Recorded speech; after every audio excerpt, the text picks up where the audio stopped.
Shop my birthdays. Boss, 20 pesos, isang tanong, isang sagot. Hindi totoo yan. Bola lang yan. Kaya? Testingan ko. Ano ang pambansang laro ng Pilipinas? Si Patakraw. Sure? Sure. Sure? Sure. Another chance, another chance. Ano ang pambansang laro ng Pilipinas? Arnes, sir? Correct! 20 pesos! Sarge, nailigtas yung puri ko. Salamat, ha. Sir, thank you. You're welcome. Nice.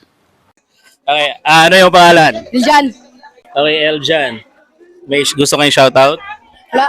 Wala. Okay, so ito na. Ito, worth 50 pesos ito. Pag nasagot ni Eljan ng tama, mayroon siyang 50 pesos. Wow naman. Wow. Ready ka na? Okay. So, Eljan, ano ang pambansang moto ng Pilipinas? Diragin. Arsay. Diragin. Arsay. Sir, motor na, sir, motor.